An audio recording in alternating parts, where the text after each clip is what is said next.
Santé et Action Sociale, donc je prends la parole en premier. Après, je passerai la parole aux représentants des pompiers et ensuite, Olivier Terrien, CGT-CHU, prendra la parole.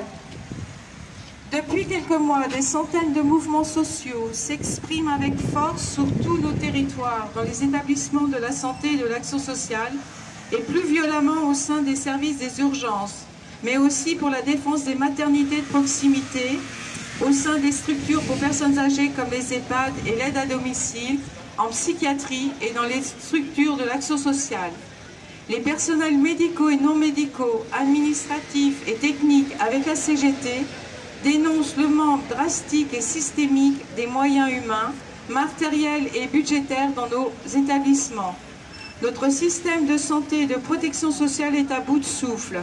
Cela engendre une insupportable détérioration de nos conditions d'exercice au quotidien et met en danger notre propre santé ainsi que la qualité de la prise en charge de la population. L'ensemble des missions actuelles est accompli grâce au surinvestissement et à la remarquable conscience professionnelle que nous faisons preuve. 24 heures sur 24, 365 jours sur 360 jours, et plus en temps de crise, comme c'est le cas actuellement. Les cadences de travail infernales font fi des temps de repos, des congés, dans un contexte de manque de lits en aval, conséquence des fermetures et de nombreuses restructurations en cours. Il y en a assez d'être corvéables, serviables et malléables à souhait. Le manque d'attractivité de nos métiers à prédominance féminine, toujours sous-rémunérés, nécessite une reconnaissance et une revalorisation salariale conséquente et urgente. L'augmentation des salaires, c'est une question d'égalité et de nécessité. Ça suffit de travailler toujours plus pour gagner moins. La pénibilité de nos métiers n'est plus à démontrer dans nos secteurs d'activité. De multiples études attestent des nombreux risques que nous encourons et obtenir un départ anticipé à la retraite est plus que mérité. Cette disposition doit impérativement être maintenue pour les personnels qui en bénéficient aujourd'hui et étendue à tous nos collègues du privé et du public, à l'opposé de la remise en cause profondément injuste qui se profile à l'horizon dans la réforme des retraites. Notre retraite, on veut la vivre, pas continuer à travailler à mort. Les récents suicides de nos collègues sur les lieux de travail sont insupportables et posent la question du management violent qui s'exerce sur elles et eux, dû à une politique privilégiant l'économie au détriment de l'humain. Nous sommes en tête de liste des secteurs d'activité les plus exposés au risque d'accidents de travail, maladies professionnelles. Comment continuer à soigner et accompagner les usagers si nous-mêmes sommes en souffrance, malades et que notre travail nous tue? Le manque de considération, le mépris de la part de ce gouvernement et de la ministre des Solidarités et de la Santé qui ne répond pas par des mesures immédiates et concrètes allant dans le sens de réelle amélioration de nos conditions de travail et de vie, génère cette immense et légitime colère qui s'exprime depuis des mois et qui nous rassemble aujourd'hui. La ministre ne peut pas continuer à minimiser cette colère et la situation de dégradation catastrophique dans nos établissements. Elle n'arrête pas de dire qu'il s'agit uniquement d'un manque d'organisation, que cela ne se règle pas avec des moyens supplémentaires en personnel ou une hausse de salaire. C'est faire insulte à notre dévouement et travail acharné pour ne pas pénaliser la prise en charge de la population alors que l'on manque de moyens. Et la loi Ma Santé 2022, une loi votée sans consultation des personnels et des organisations syndicales, dont on ne veut pas, qui n'apporte pas les réponses à l'urgence des besoins en termes d'effectifs, en personnel supplémentaire nécessaire dans les établissements. Ça suffit de nous culpabiliser et de travailler plus et toujours moins. Ce n'est plus possible. L'accès, la proximité et l'égalité de traitement, ainsi que la capacité de répondre aux besoins de la population, notamment des personnes les plus fragilisées, sont mis à mal, entraînant des difficultés d'accueil, voire le non-recours aux soins, creusant de plus en plus les inégalités en matière de santé et de protection sociale dans notre pays. La santé et la protection sociale des Français ne doivent pas être considérées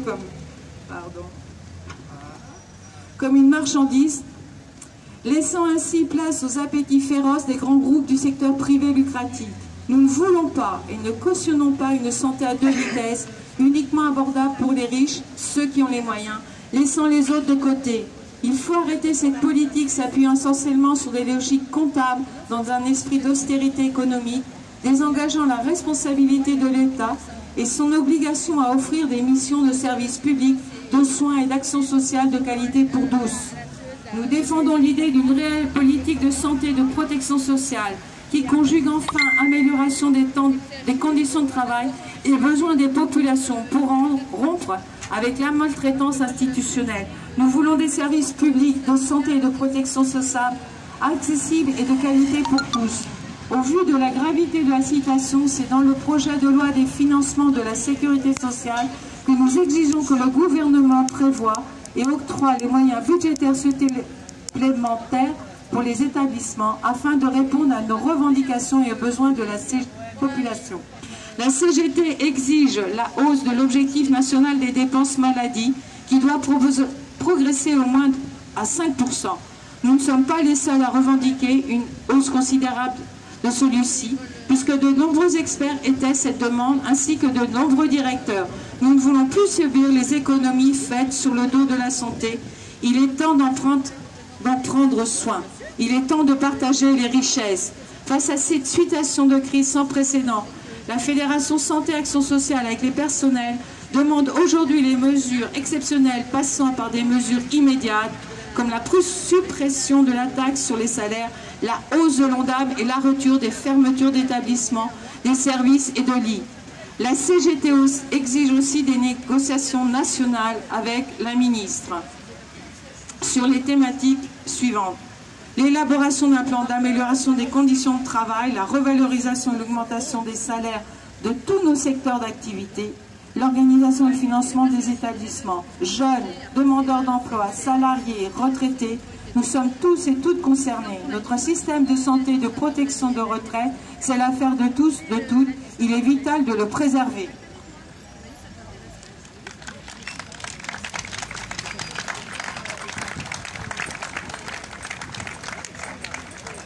Bonjour. Stéphane Boeuf, secrétaire communication, syndicat CGT du 1044, donc les pompiers. Pourquoi nous avons décidé cette convergence, qui est une première? Comme vous, les pompiers sont à bout. Depuis le 26 juin, les pompiers sont en grève, et ce, jusqu'au 31 octobre. Ce mouvement de grande ampleur est porté par 7 organisations syndicales sur 9, soit 85% de la profession. Le système doit être mis à plat. Le périmètre de nos interventions redéfini et les moyens humains et matériels doivent être débloqués. La profession est en souffrance. Elle fait face à un nombre d'interventions en augmentation, plus d'1 million de 2003 à 2018. Conjugué en plus à une stagnation des effectifs professionnels et une chute de la disponibilité du contingent sapeurs-pompiers volontaires. L'intensification des interventions pèse. Nous sommes le dernier maillon de la chaîne. On nous refile les patates chaudes des missions dues au désengagement de l'État et problèmes d'effectifs dans d'autres corporations. Nous sommes les premiers à voir la détresse sociale. Et tout cela favorise la montée des actes d'incivilité et agressivité envers nous. Rajoutons à cela, comme pour la santé, le déni de dialogue social ou la parodie de dialogue social, la course aux suppressions des acquis obtenus par les luttes et manque de reconnaissance de nos gouvernances et pouvoirs publics. Nous demandons le retrait du projet de loi de transformation de la fonction publique qui amène plus de précarité, plus d'arbitraire et favoritisme et moins d'effectifs et moyens pour exercer nos missions. Agissons pour la fonction publique, pour un service public égalitaire pour les usagers, le renforcement des droits et garanties collectives et l'augmentation des salaires et pensions. Nous demandons aussi le maintien des développements des libertés syndicales et démocratiques. Nous demandons une revalorisation significative de notre prime de risque, prime de feu, à hauteur de d'autres métiers qui sont à 28%. Elle n'a pas augmenté depuis 1990, donc toujours 19%. Ras-le-bol des médailles et des discours honorifiques, ça va un moment. Nous demandons la garantie de la pérennité de notre caisse de retraite CNRACL et l'institution d'un vrai dispositif de portabilité des droits pour les agents de la catégorie active dont nous faisons partie. Nous demandons aussi le recrutement massif d'emplois statutaires afin de répondre aux besoins des services départementaux et donc d'avoir un vrai service public de qualité et non une casse comme nous le subissons. Il nous faut une augmentation massive correspondant donc à la démographie des départements en tenant compte du vieillissement de la population des sapeurs-pompiers, départemental c'est 44 ans, sans oublier donc la baisse de disponibilité des sapeurs-pompiers volontaires qui vont être confrontés à l'application d'une directive européenne sur le temps de travail.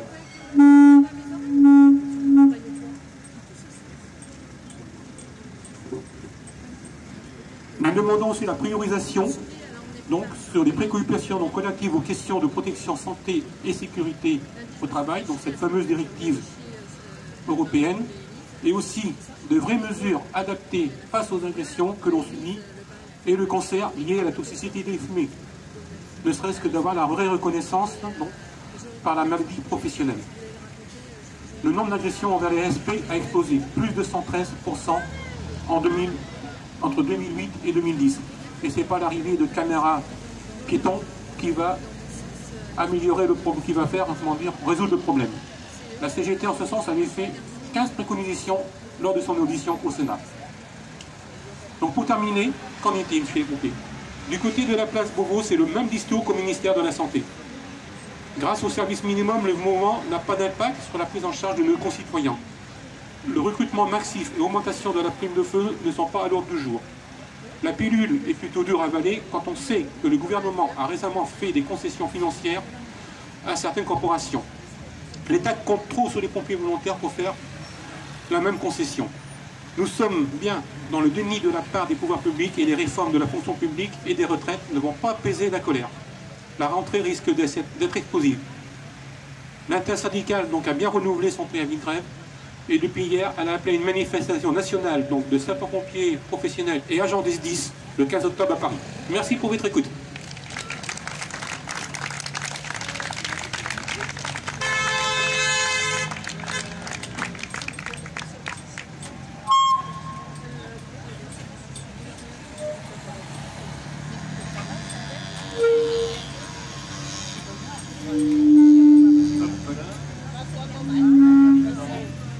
Alors, je me présente, Olivier Terrien, je suis secrétaire général du syndicat CGT du CHU de Nantes.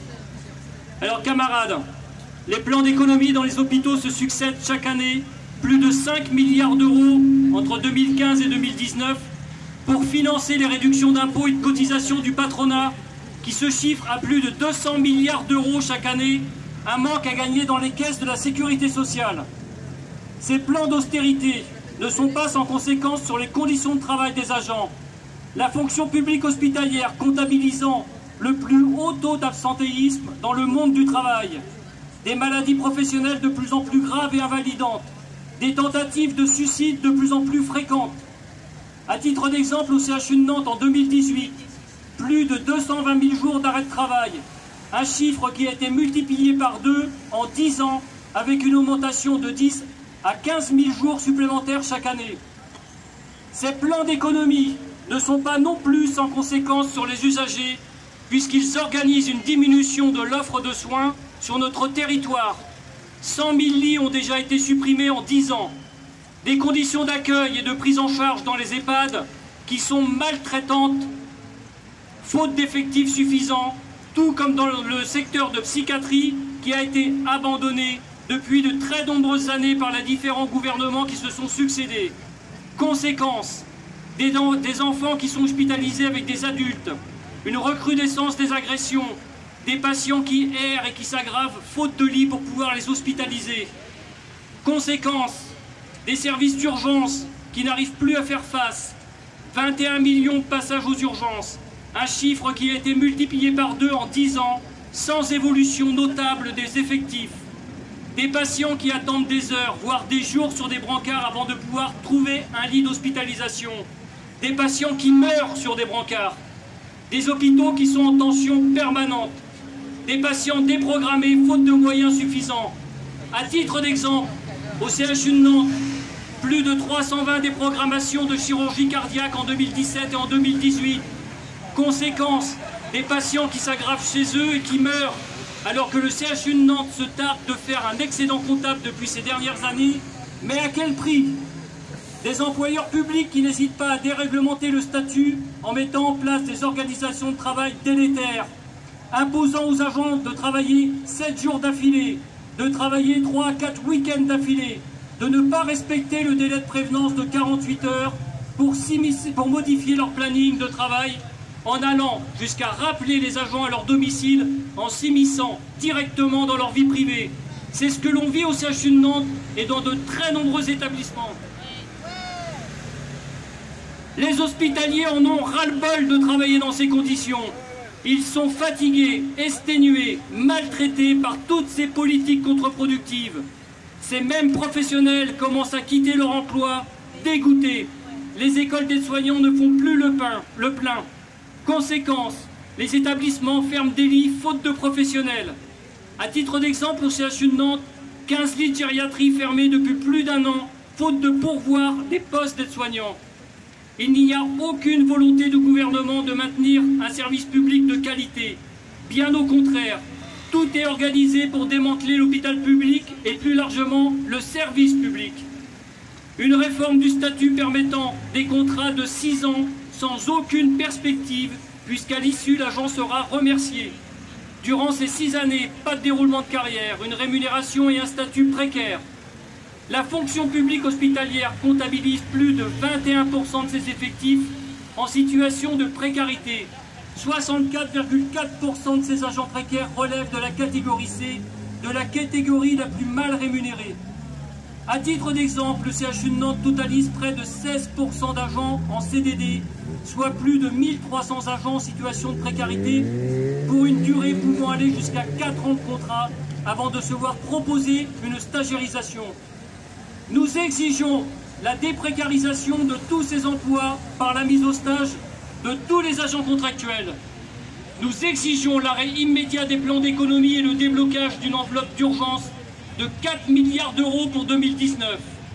Nous exigeons des recrutements à la hauteur des besoins pour pouvoir travailler dans des conditions de travail dignes de ce nom et pouvoir prodiguer des soins de qualité en toute sécurité.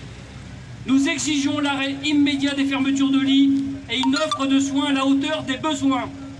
Nous exigeons l'augmentation générale des salaires à hauteur de 16% de la valeur du point d'indice pour rattraper la perte du pouvoir d'achat depuis 2000. Nous ne sommes pas la variable d'ajustement de votre politique qui consiste à compenser les cadeaux que vous faites aux patrons, aux plus riches.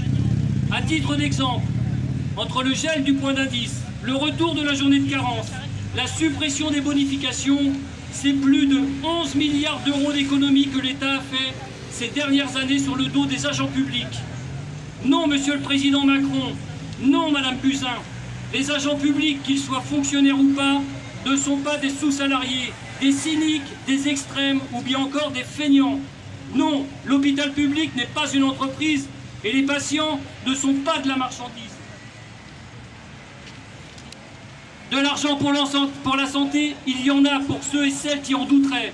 À titre d'exemple, les entreprises du CAC 40 dont fait partie le laboratoire pharmaceutique Sanofi, qui bénéficient toutes de ces réductions d'impôts, de taxes et de cotisations, un manque à gagner dans les caisses de la sécurité sociale, ont distribué 51 milliards d'euros de dividendes à leurs actionnaires. C'est plus de 9,7% par rapport à 2018. Au total, 200 milliards d'exonérations, de cotisations, de cadeaux fiscaux, de taxes sont faits sur le budget de l'État aux entreprises. Ces choix sont politiques. Maintenons la pression et exigeons des moyens à la hauteur de la santé. Merci, camarades.